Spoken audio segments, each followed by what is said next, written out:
Hi, everyone. Welcome back to the Change Your Mind podcast. I'm your host, Chris Ashley, where we explore the intersection between personal development, spirituality, and science. And today we're going to talk about a really cool topic that is walk-ins. But first, a couple quick announcements. Check out the links in the show notes. You can find a link to my book, Change Your Mind to Change Your Reality. It's in paperback, ebook, audiobook. You'll find all of my free workshops. You'll find free downloads on my website. Courses, ways to work with me, lots of cool stuff. Be sure to follow me on social media, like, comment, share, subscribe. Let's spread the good word. So I'm really excited for my guest today. My guest is Pauline McGuire, and she is a trailblazer in multidimensional sovereignty, author of Who's Holding the Microphone? A Journey to Physical, Energetic, Mental, and Emotional Sovereignty.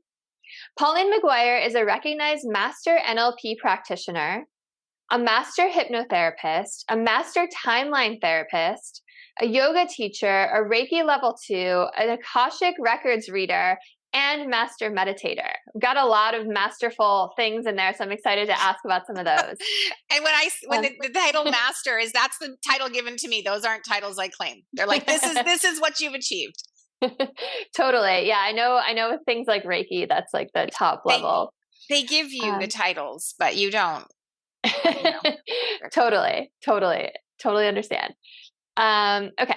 Her journey from combating debilitating chronic illnesses to discovering her path to healing has been inspiring. Today, she is not only fully recovered, but also leads an exciting, joyful, and adventurous life in Mexico. Her work transcends borders as she liberates individuals worldwide from the shackles that limit them. Employing her unique modalities, Pauline empowers her clients to live their most authentic and joyful expression. Welcome, Pauline. I'm so excited to have you. Oh, it's my pleasure to be here. Thank you for having me.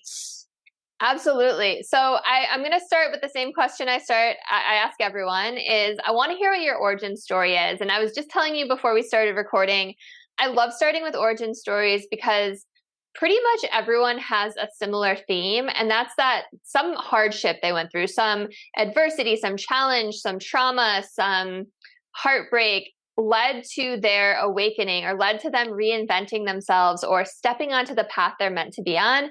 And I think it's so good for listeners to hear that if they are in a dark time right now, something really beautiful can come of it. So please tell us what led you on this path. So just in a nutshell, pretty much a lifetime of illness, discomfort. Like I didn't know at the time what it was, but never feeling always that something was wrong or off. Never feeling kind of, I would even say safe. I don't think I ever felt safe. There was always this pervasive feeling that something was off or wrong, and that things weren't the way they were, that the way things were is not the way they were meant to be. That was so lots of illness, endometriosis, age 11. They wanted to do a hysterectomy on me at age 18 to give me some kind of quality of life. I was being hospitalized every month. I was told I would never have children. And then I went on to conceive naturally. Back issues, back surgery in my 30s with a severely herniated disc. I had lost use of my left leg. I had no control over my left leg. I had nerve damage down to my toes. And through kind of the surgery and doing the work, like doing the physiotherapy and everything, I had regrown new neural networks. So regained all use of my leg. And my first instance of spontaneous healing was, there was a patch about the size of my cell phone on the back of my left thigh that I had no feeling in. Everywhere else I had regained feeling. And that was my first instance of spontaneous healing, was when that healed. And that was during my master NLP training.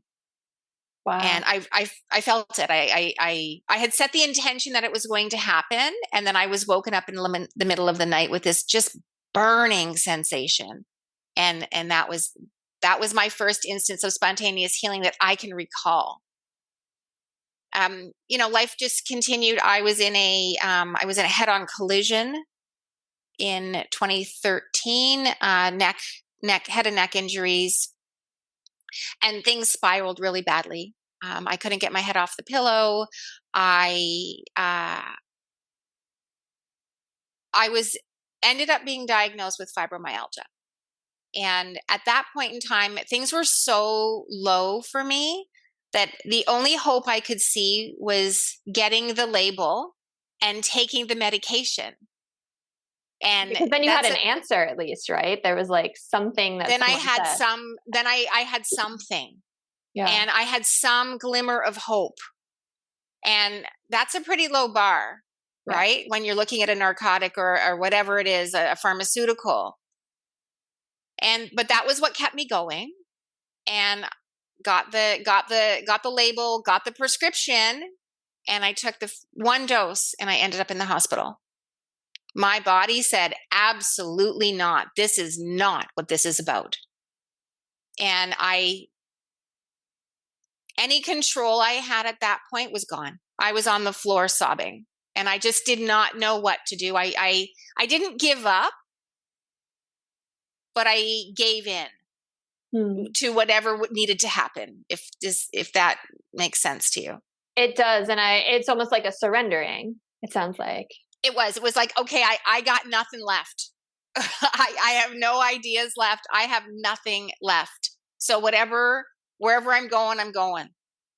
And then very, very quickly, my thoughts changed from, I need this medicine or whatever it was. I have no hope. I don't know what to do, to, if my body is supposed to heal itself, why isn't it? Very strong, a strong guidance. And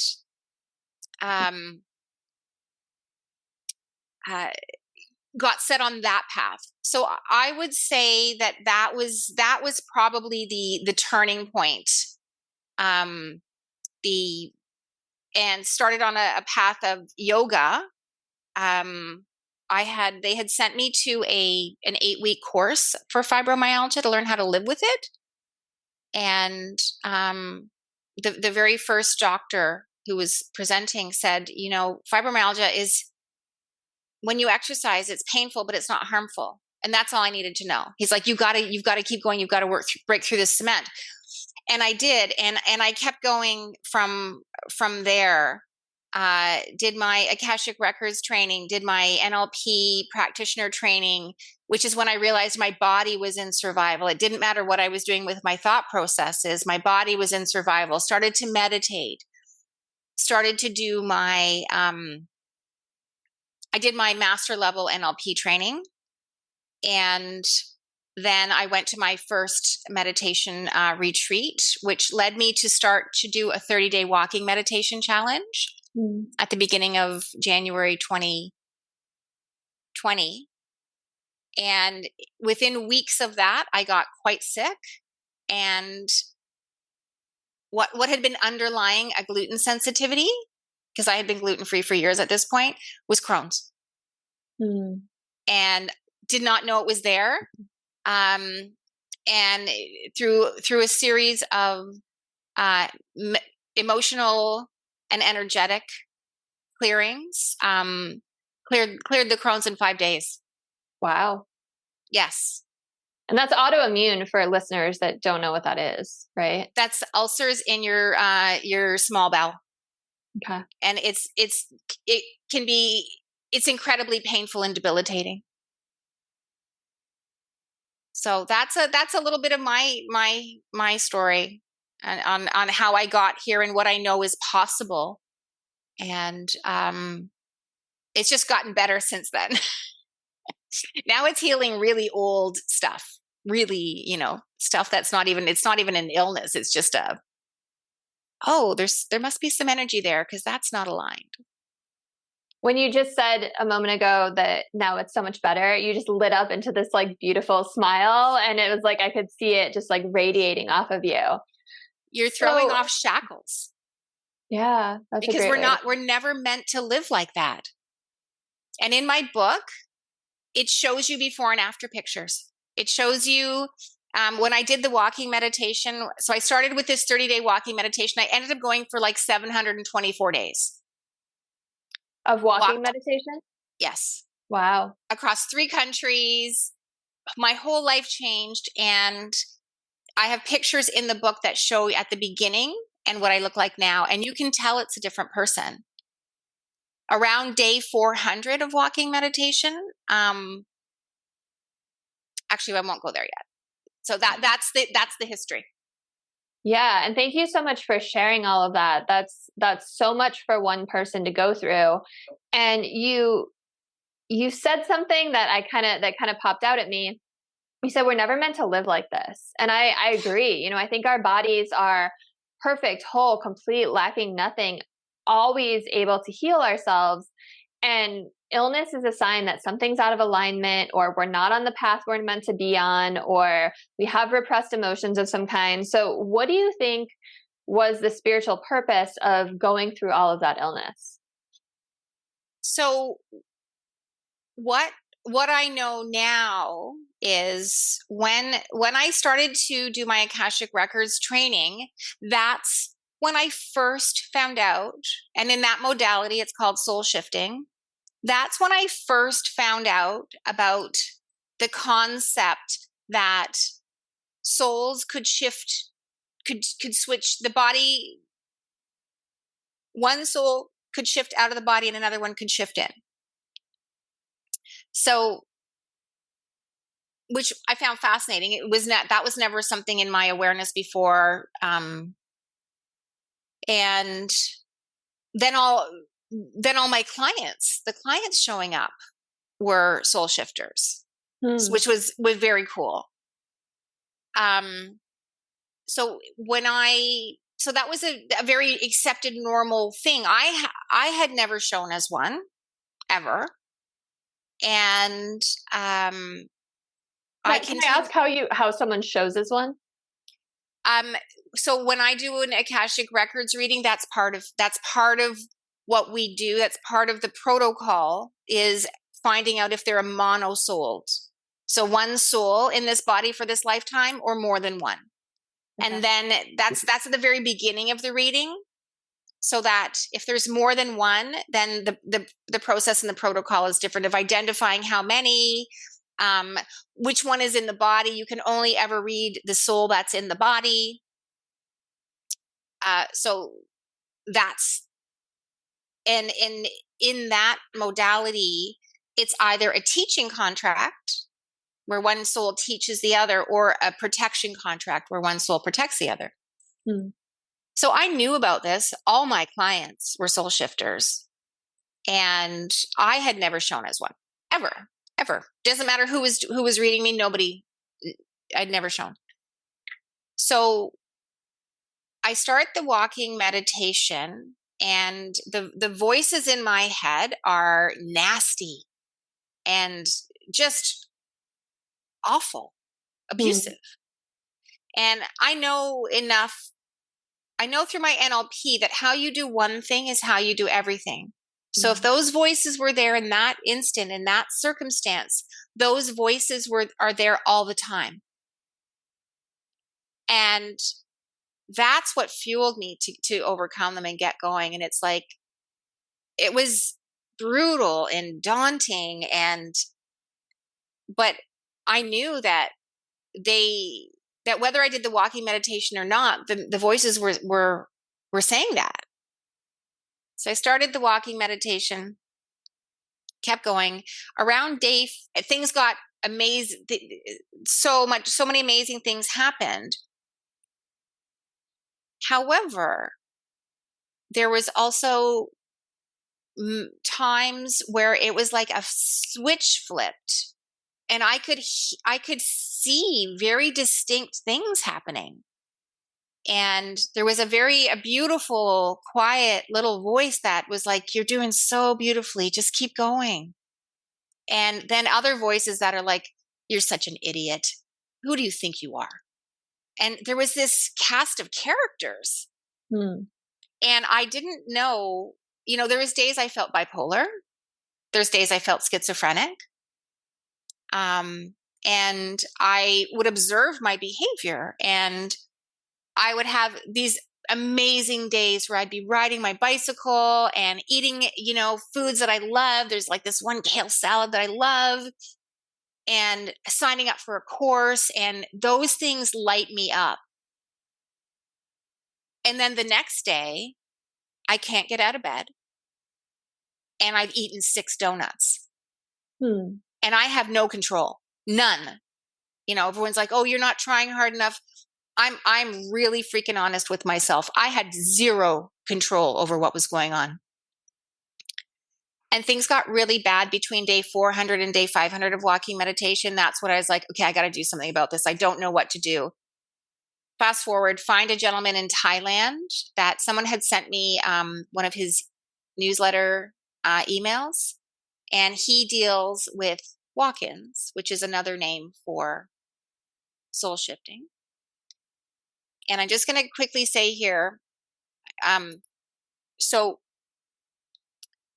if you look at the body as a house with walk-ins, the house can change owners.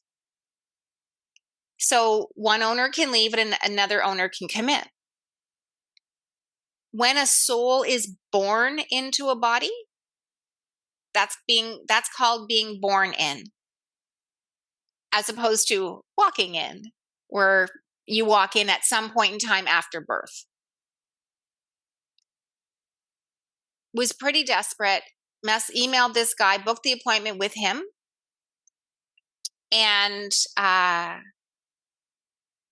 sent him like an email with all of my puzzle pieces, all of the things I noticed but I couldn't make sense of. And I sent it to him, and he responded back, and he's like, "Oh, you are so getting messed with." And he said, "Have you done this clearing?" And I said, "No, because I've never shown as a walk-in." And he said, "Pauline, that clearing is to clear the interference, letting you see that you're a walk-in." And we had a 12-hour time difference, and our appointment was like 6 or 7 the next morning for me. So that afternoon I did the clearing, and it was like clouds parted. I sat down in front of my computer and I did my data collection, which I've done for hundreds of clients. And what I got was 8 occupants. So can there be multiple souls in a body at once? Like you had 8 people in there? There's never meant to be. It's only ever meant to be one out, one in. Okay. And that was the world that I had been taught. Never had anyone talked about there being more than one. And so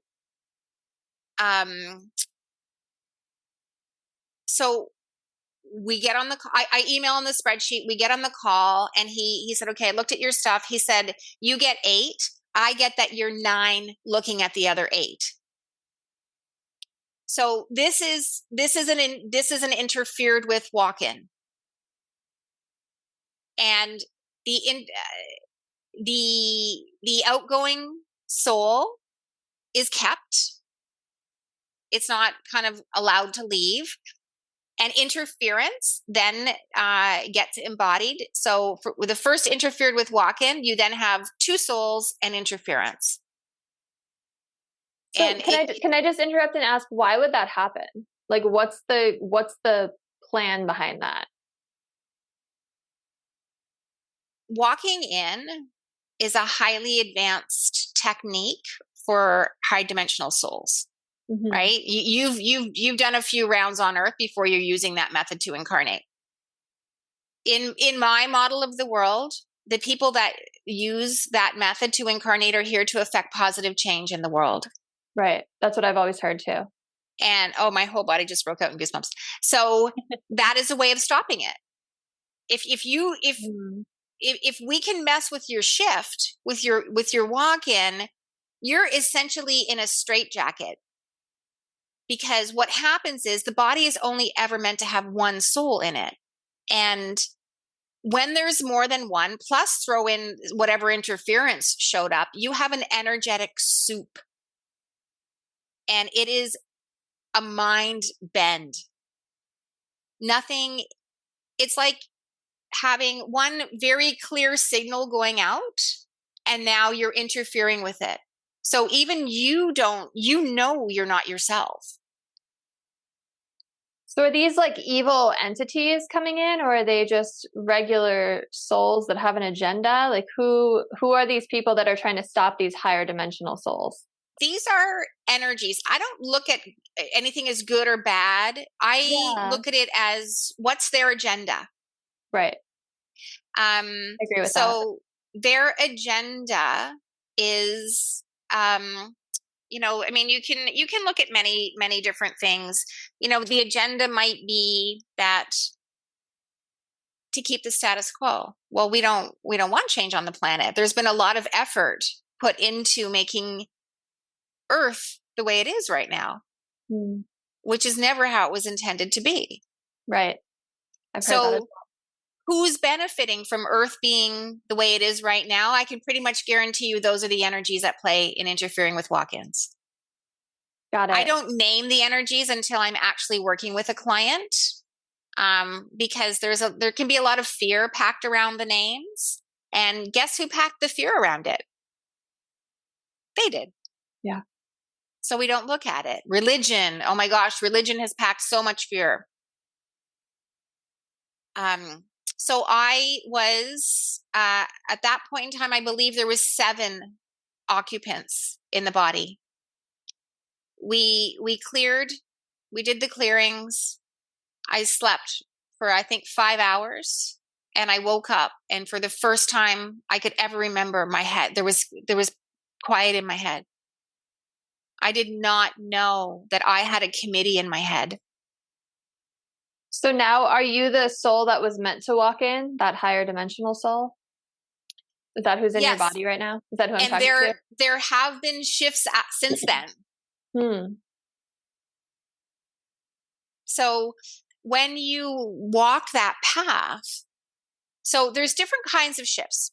So if you look at the oversoul as a diamond, it's too big to fit in a body. Right. Right? So a facet of that oversoul will come in. I write about that in my book, actually. Do you? All right. Yeah. Perfecto. Yeah. So what can happen is, you know, the oversoul sends in a facet, and different types of shifts are that facet can leave and another facet comes in, and you explore different aspects of life. Or what can happen, which has been my last 2 shifts, is an additional facet gets sent in for an expansion. So nothing leaves, but it's all your oversoul. So there's no issue. So you can have a facet swap, you can have a facet addition, and many times it's because there's been interference. That whole diamond says, we can't have the experiences we came here to have. The entire diamond leaves and a whole new diamond comes in. Okay. And that's when you're going to see really drastic changes. You can see changes in eye color, sexual orientation. My blood type changed. That's totally what one of my questions was. Like, I've always heard it's pieces of the same oversoul, or the same, I call it a higher self, but that makes sense if there's a completely new oversoul coming in. There can be. And that's what happened to me, that when I talked about that shift for me, with the going from, you know, wanting the fibromyalgia meds to, if my body's supposed to heal itself, why isn't it? That was a new diamond. Because your thinking changed so much. So I think I told you this on our preliminary call. The book that led to my spiritual awakening in 2002 is called The Ancient Secret of the Flower of Life. It was written by a man named Drunvalo Melchizedek, and he was a walk-in. And that was like when I had my spiritual awakening, when I was first introduced to all of this, I was introduced to walk-ins, and he almost died. And he was laying in the hospital, and his nephew was there and said something to him, and he turned to him and he said, "I'm sorry, your uncle's not here anymore." Like, that was like one of the first things he said. It gives me like goosebumps to think about. Okay, so do you have the memories of all of these other souls who have occupied Pauline's life? Do you like have Pauline's memories, or are they do you remember them through the lens of this new soul now? So these are some of the symptoms of being a walk-in. Mm-hmm. And so what happens is they fade. Okay. And this is why it can be incredibly challenging for somebody, especially an interfered with walk-in, even a walk-in that hasn't had interference, because let's say it's your birth family and you don't know you're a walk-in, and suddenly you've got zero interest in these people. Right? And the world tells you, oh, it's your parents, you need to love them. Oh, it's your siblings. And you're just like, they could be strangers walking down the street. And you could really beat yourself up for not having that connection with them if you didn't know. Right? Yeah, that makes sense. And usually there's a pain point or pain points in people's lives where, I'll give you an example. Somebody is just like, I just don't want to be married to this person anymore. I don't have feelings for them. I don't have love for them. And that's some clients who come to me. And my first question is, when's your birthday? And they tell me their birth date. And here's the thing. 3 to 4 months before a shift, which generally happens on the body birthday, the natal birthday, 3 to 4 months before a shift, you're going to find a wrapping up. Let's say one soul is leaving and another one's coming in. The leaving soul is wrapping up. If they were in a relationship, they're wrapping that relationship up. Jobs are changing. There's a preparation time that's happening. Person may not know why they're doing it. They just feel this calling that it's over. Yeah. And kind of cleaning up their own backyard before they leave. Because if they don't, and many are interfered with and they don't do it, now you're going to have another soul that's going to come in and say, yeah, this marriage is done. And it won't be done with, there's no relationship there. Yeah. It's like a stranger breaking up with your boyfriend for you. Yeah. They're not going to do it with the loving compassion that you have. Totally. So I've also heard, I'm a big fan of Dolores Cannon. I don't know if you're familiar with her work. So she talks about walk-ins a little bit. And when she talks about it, she says that sometimes the situation is that the soul that's here decides they don't want to be here anymore, right? They want to tear up their contract. They don't want to be on planet Earth anymore. It's too much for them. They're just, for whatever reason, ready to go. And sometimes a walk-in will come in for that purpose because, as she says, why waste a perfectly good body? Exactly. Right? Yeah. So do you see that happening too sometimes? Absolutely. Let's say, and this was the case with me, that, the born-in soul came in with an agenda, right? This is, my pre-birth planning. Right. This is what I came here to experience. Yeah. And then the family dynamics didn't allow that. And soul says, well, I'm out. And another soul comes in. So yes, I completely agree with Dolores Cannon on that. And then when you look at what I see, because the people that come to me, they have many embodied souls. I average between 11 and 15 for the people that come to me. Wow. So when people come to you, they're dealing with the same issue that you had. Exactly. And so what's happened is that interference, a soul's come in and interference has taken over. Another soul's come in. And these are, I call them warrior souls, because they've been through some pretty rough stuff. And the soul just is, nope, it's viable. And they keep sending that facets in, or to wake the soul up. Hmm. And So what happened, that's the purpose behind it. Exactly. So when you've got someone who's relentlessly, like, they're going to do anything. I'm here for a reason. That's a big clue that you're a walk-in. That's a really big clue that you got walk-in stuff going on.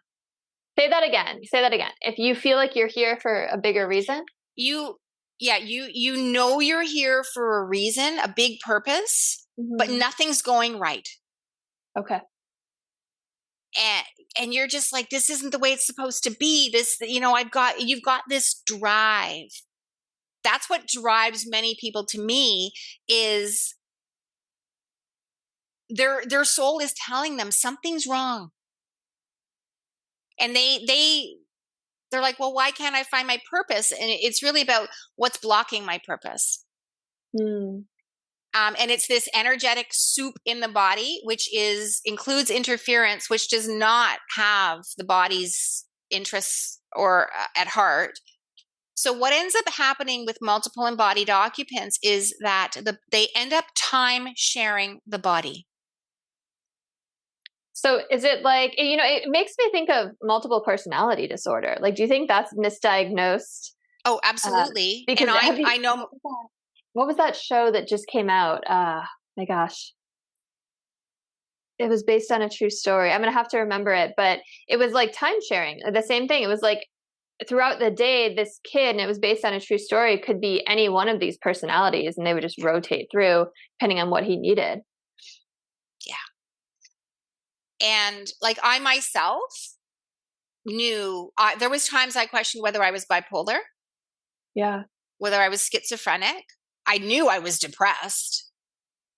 So you've got to look at it, and the body, what the body does is it reflects the energy that's inside of it. And let's say, we'll talk about my case. So there's like seven souls embodied, lot of interference, and only one that wanted to be there. So on the day, or on the times, or let's break it down and just say, okay, by day. So on the days that the primary occupant, the one that's meant to be there, was up front, life is good. They want to be there. On the other days, they don't want to be there. Get me out. A huge symptom of interfered with walk-ins is being suicidal, attempting suicide, cutting, because the occupants that were meant to leave, in their paradigm, the only way to get out is to kill the body. That makes sense. So when I hear things like, there's, their life seemed to be fine, and then, they had their struggles, but then one day they killed themselves. My first question is, who was holding the microphone that day? Because the title of my book, Who's Holding the Microphone, is the euphemism for who was up front that day. Yeah. Who was making the choices and decisions in the life and in the body? What was their agenda? Did they want to get out? Perfect. I have the microphone today. Boom. Totally. So, okay. So question, because I keep going back to this multiple personality thing, and I looked it up really quick. The Crowded Room is the name of that show for anyone that wants to watch it, with Amanda Seyfried, who I love. So in that instance, and in a lot of instances with multiple personality disorder, the souls don't remember, or the original born-in soul doesn't remember what goes on when other people are holding the microphone, to use your terminology. So is that the same thing that happens with walk-ins? Like if one of those other souls is holding the microphone and they do something really destructive, for example, and then the born-in soul comes back, do they have any memory of that? Is there any recollection, or is it just like this blacked out period of time in their life? So everybody's in the body and the microphone's changing? Mm-hmm. So my recollection of that was that as the primary occupant, the one that was meant to be there, when decisions were being made by other occupants that were affecting me, it was just this massive confusion of what is happening? Because you think it's you. You're not in awareness that it's not you. Right. And this world is very much of, you need to take responsibility and you need to try harder and you need to figure it out. And I was very much brainwashed into that. And so you're kind of like, why am I doing this? I didn't have any awareness that there was multiple occupants. So I was, which was the objective is, I was caught in that vortex of confusion and misery. Sounds really scary. Like a scary place to be. It is. And when we first started to talk and you had asked about my history, I said I felt very unsafe. Yeah. Incredibly unsafe. And how could you feel, there's what a tremendous source of being unsafe when it's unsafe to be in your own body. Yeah. And there'd be times before I knew what was going on, but pretty close to when I was probably within the 400 to 500 days of walking meditation before I figured it out, because we cleared me on day 500. I was having a hard time staying in my body. Like, it was like I was getting kicked out. And I would be driving. I remember one day in particular, I was driving to my naturopath and I knew I wasn't in my body. I pulled my car over. I was in the middle median. And I got out of my car and took my shoes off and I stood on the grass to try and get back into my body. What does that feel like to not be in your body? What did that feel like in that moment?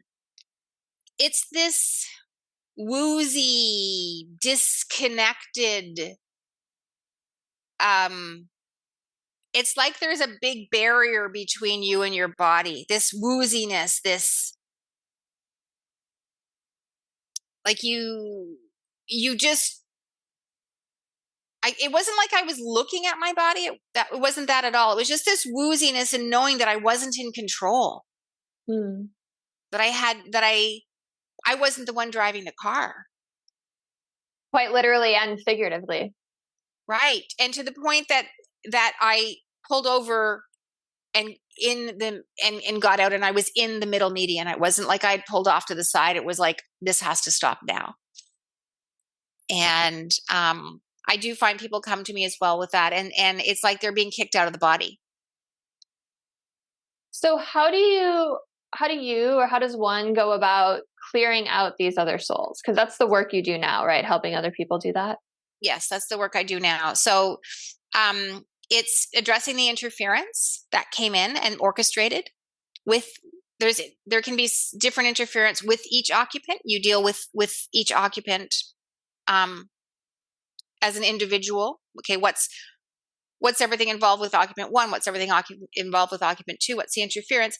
And then it's about what agreements were made. It's about breaking or satisfying the agreements so that the agreements no longer exist. And then once those contracts are broken or satisfied, does the soul just kind of disperse and then once it can. So once the interference has been cleared, once the agreements and contracts have been cleared, then it leaves the body and you can feel it leave. The people can feel it leave. Because I hold that container, I can feel it leave. So how many souls are in your body right now? Are you just back down to one? One. There's only ever meant to be one. The body doesn't function well. The body doesn't function when there's more than one. And one of the biggest symptoms of interfered with walk-ins is when you're having all these weird, random illnesses. And it's like the body manifests the energy that's in it. And let's say you've got 7 occupants, it's manifesting the potential illnesses of 7 occupants. And you've got 6 who don't want to be there, severely depressed, body's manifesting depression. That's why things can shift like that. Yeah, it makes me think about what I was saying way back in the beginning of this call, I think before we even started, about illness is often comes from repressed emotions, or that we're not on our path, or we're not meant to be doing what we're doing. And then imagine that times 7. I can see how that would just be chaos happening. Right? Absolute chaos. And so I talk to bodies. That's what I do. That's because they know the body knows exactly what's going on. There's only ever 2 root causes of illness, and one is emotional and one is energetic. If unaddressed, it then becomes physical. Yeah, right? I've heard that before. It starts in your energy field. It starts with your, yes. And I talk all the time about emotions, for sure.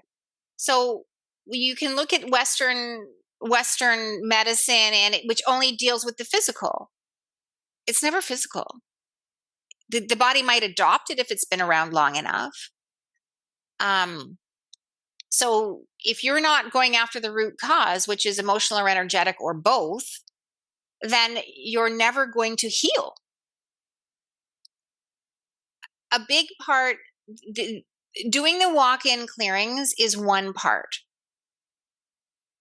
Many of the people that come to me had their first interfered with walk-in in young childhood. I was 8. The youngest person I had was 4. So now if you look at it, you've spent your whole life coping and adapting to multiple occupants and embodied interference. So, the walk-in clearings take however many hours they take, but what's even more important to me is the integration period, which is the clearing out of all the limiting decisions, beliefs, clearing the body out of all that old stuck stuff so that the body isn't being held into the past with all this stuck stuff. And it can frequency match to the primary occupant. Does that stuff tend to linger around even after the other souls have left? Yes, because you're clearing out the energetic baggage, but then you have all the emotions that were trapped in the body, right? The occupants take their stuff, but then now the body's experienced it all. And, we're only ever meant to feel an emotion, feel it, sit with it, let it transmute and change. And when you are not allowed to do that, all that energy is stuck in the body. You've got to release it. Makes sense. So the integration process to me is so important, and that's what I specialize in as well, is putting people in a container where, with modalities and homework, and to identify what are all the limitations here. Yeah. Because some of it is just so subtle. You just think it's who you are. I had one client and she's like, I'm just a homebody. And I mean, that was a huge heavy for me. That was just like, oh, that is so not the truth. But she took that on as her identity. So through the process, it's clearing all that stuff out. So that how do you ever really know who you are then? Right. How do you know who your current primary occupant is if you're still owning the stuff from previous occupants? And like this diamond came in November of 2020. I own nothing before that. It's not me. Wow. So it's this walk-in for you is really recent. This is when this diamond came in. The most recent facet edition was on my birthday about 3 weeks ago. So is there like a sense of feeling ungrounded if there's constantly this rotation of new souls coming in? No, because for me, the facet editions, I've had them once a year. So there's a sense that something's going to happen. And there's a sense of an integration period after. But for me, this one, it was maybe a week. I knew it was coming. And it's when you're not aware. When you're not aware that you're a walk-in, when you're not aware that you have complications, and what the world mirrors back to you is mental illness, not trying hard enough. And you start to own that. You start to think, well, maybe I'm not meant, all these visions and all these things all these images I'm shown of the life I'm meant to live.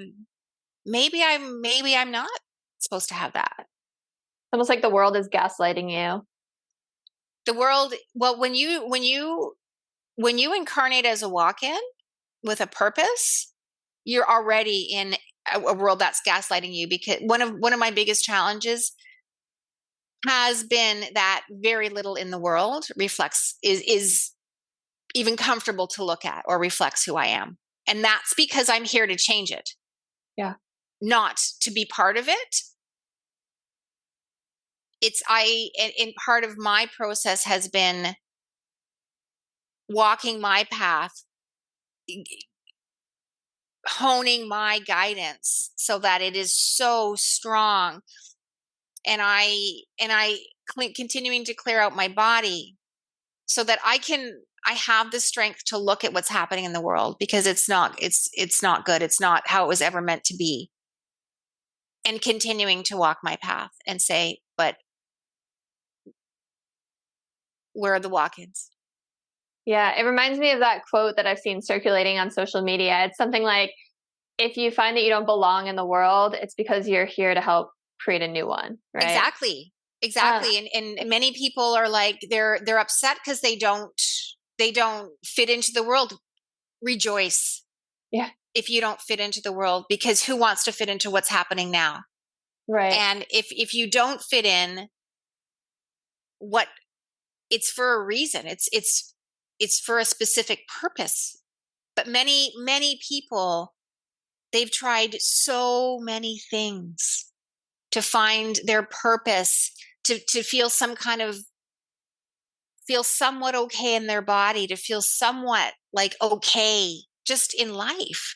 And they got really discouraged. And then they'll hear about walk-in, and something in their body and their soul will be like, that's for you. Anyone listening to this. And there's two ways it can happen. One is that you just have a knowing that, oh my gosh, there's something there for you. You could get goosebumps. You could get excited. I call it my cells dancing, right? When something's for me, my cells start dancing. I like that. The other way it could happen is absolute rejection, anger, dismissal. And it's like, what is that? That's garbage. That there's no way. What a crazy woman she is. Well, I'm here to tell you that reaction means you're in resonance. You may be in rejection of it, but you are in resonance with it. I like that. I like that perspective a lot. And really, it is the most exciting time to be alive right now, right? The earth is splitting 3D and 5D. Like you said, there's so many souls here. I'm a volunteer. You're a walk-in. There's so many souls here that are here to help humanity and help the planet rise in consciousness and usher us into this new world. So it's, you know, if you're feeling, listeners, like Pauline said, that it's hard to look at what's going on in the world right now, it's because you're meant to shift your attention to the 5D, right? But it's trying to snare you in. Oh, totally. The fear, right? It's trying to keep you there. And I know some people that walk their path by not paying any attention to it. Fair enough. That's, you know, for me, I watch what's going on to see where my triggers are. I watch what's going on. I don't immerse myself in it by any means. To also gauge where the global consciousness is at. What's happening tells you if there have been any shifts in the global consciousness. I think that's really important what you said, because you don't want to hide your head in the sand and pretend like these things aren't going on, but you don't want to be sucked into them, right? You can use them for information, and especially with your own triggers, because everything is a mirror back to you, right? That shows you where you need healing or where you're in resonance. Yeah. Right. So if you've truly healed something, you're not in resonance. Right. You're not in resonance with it. You said something just a second ago that I wanted to expand on. I don't know what it was. It's okay. I know we have a hard stop today. So, is there anything else you want to share before I ask listeners, or before I ask you to tell listeners how they can get a hold of you? Yeah, I do. What I want to say is, if this is in any way resonating with you, you're not crazy. This is your path. To what extent, I don't know. But it's incumbent on you to act. The system and the world as it is doing a tremendous job for what it was designed to do, which is to keep everybody in fear and inaction. You have free will. And when you choose to exert that, intention is so powerful, but you have to take action. You have to say, I don't want this. I didn't know what to do. Keep trying. Keep trying. Yeah. You're not crazy. The world's crazy. You're not. And it's trying to tell you the opposite. I think that's so important. And I think that message it can touch people, even if they're not experiencing these symptoms, even if there's something else going on, like take action, take responsibility for your own life. You have your own free will. I think that's a great message overall. You're not responsible for the shit show that's going on. You're responsible for taking action to extricate yourself from it. Yes. Very important. There's a quote on healing that I like that's similar to that. It's like, you're not responsible for what happened to you, but you solely 100% are responsible for your own healing. Yeah. You got to change different actions, different behaviors. If the world has you in inertia and victimhood and inaction, then to get out of it, you need to take action and you need to gain momentum. People say, well, I've tried that. Intention. Yeah. Intention. You're only a victim if you choose to be one. So I feel like we could chat forever, but I know we have a hard stop. Yeah. So can you tell people how they can get in touch with you, where they can find you? Absolutely. So my website is paulinemcguire.com. So in terms of next steps, so you've heard this, you're in resonance with this information, go to my website. It's called an energetic free will quiz. Take the quiz. It will give you a number from 0 to 21. 0 is you're not interfered with at all. 21 is you got walk-in stuff going on and you have other interference stuff going on. Take the quiz. It will give you you'll get an email. It'll give you a rating. You can be green, yellow, red, or red alert. With the quiz, you will have the opportunity to book a free 20-minute call with me. And when I say it's free, it's free. There's absolutely no obligation. I will use that 20 minutes to answer any questions that you have and give you your next step. Well, that sounds like a pretty amazing deal. And everyone, if you're resonating with this, I hope you jump on it. I'm going to go take the quiz. I don't think I have a walk-in, but it sounds like an interesting thing to do. So all the links will be in the show notes. So you'll be able to find them there. And thank you so much for everyone for tuning in. Check out the show notes for links to my work as well. My book, Change Your Mind to Change Your Reality. Check out Pauline's book as well. Oh, yes. My book is on my website as well. Yeah. Sorry, I forgot that. It's okay. And then please like, share, subscribe, follow me on social media. Change Your Mind with Chris is my handle, just like it is on here. Have a beautiful rest of your day, everyone.